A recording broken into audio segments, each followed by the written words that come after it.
Okay, parents, I just wanted to do a quick overview for you and for your students on what the expectations will be while we're out and learning digitally. I'm going to use the 6th grade brass class as our example, but this is pretty much going to be the format for all of the classes.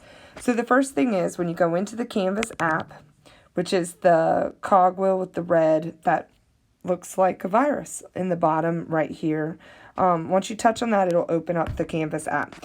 Something for you to know and pay attention to is in the middle of the bottom of this app is a to-do list. That's going to not only include the things that are due for the class the student's in, but all of their classes. This is a great way to see what's coming up most recently or what's coming up the soonest for the student. So we're going to go back to the dashboard for my class. And on the front login page for all of the classes is a place to click. If you click on this picture, it's going to take you to a Google Doc that has all of the logins and the codes for our class, for that specific class. So if a student says they don't have a code, they can find it right there in Canvas by clicking where it says login. All of our work is going to be done in modules. So you're going to click on module and virtual band week 1.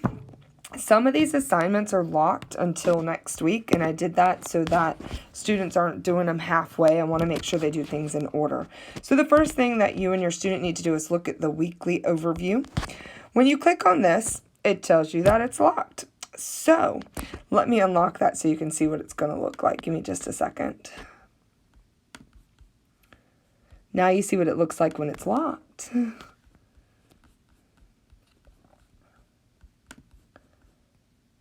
I'm going to go ahead and make this available now.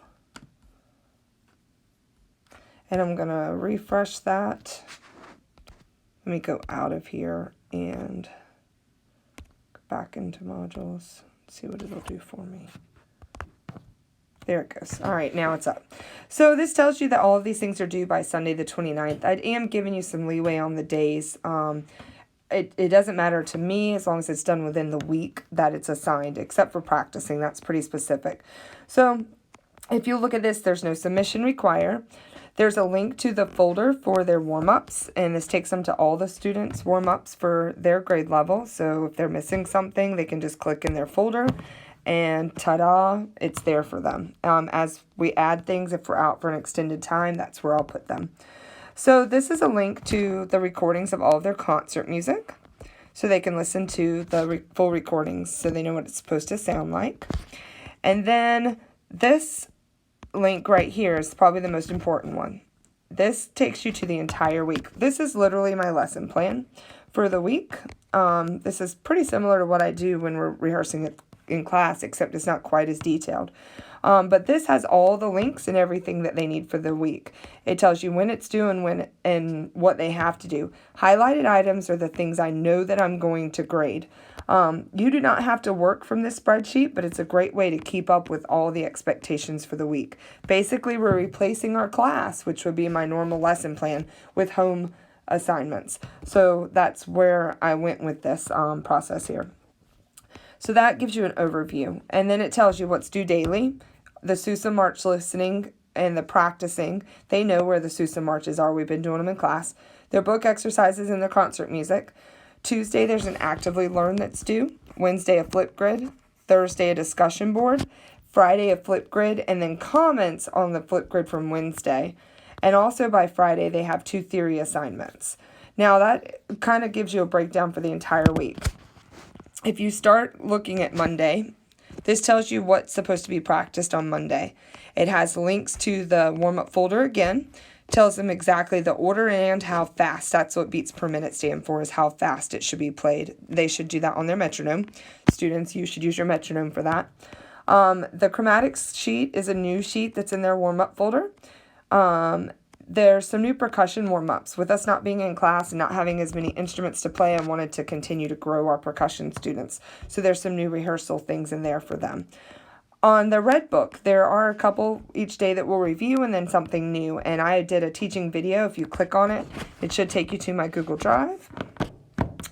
And it will, when it finishes uploading to my Google Drive, you will have access to that video of me teaching the class how to play those songs. So they were probably still uploading because they take a few minutes. Then we have our concert music. Same as the other songs, I created the videos to teach them, or it could crash. We'll go back to that. We were in week 1, practice time 1. So I created, we'll see if it does it again. Okay, maybe not. Okay, the videos are still processing. They're probably still trying to get uploaded. If for some reason they don't process, I'll make them a YouTube link. But there's videos prepared. I've spent all day working on those for each of the skills that they should be doing in that music. And then when they're finished each day, there's a short Google form that just checks in, let me know if they need some help or support in anything that they're doing. So there's one of those for each day of the week. And then each of the assignments, there is a form and tells you what to do. So for the theory work, at the end of the week, when they finish the 2 assignments, they just screenshot that finished page and they'll submit it here. Where it says submit assignment, they'll attach the file, and the students know how to do that. And I showed you that in a video earlier this week. There's an Actively Learn assignment. It is locked, but there's a link in here. It'll be available on Sunday for them to work on, and they can go through the Actively Learn app to complete that. Then the links to their 2 flip grids. They have one on the Lost Tomb and one on number 122 this week. And there's also a discussion board that will be available each week.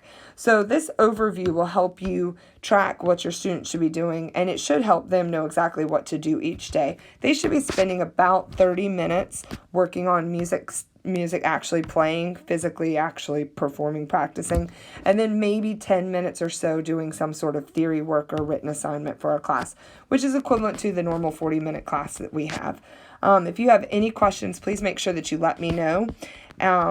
You can also check under assignments, and this lists all the things that they've had due so far this year, but that to me is very bulky and hard to keep up with.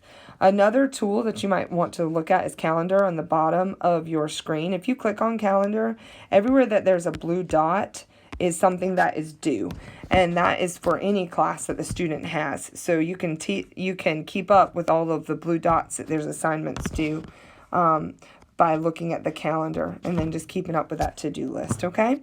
If you have any questions, let me know. Thanks.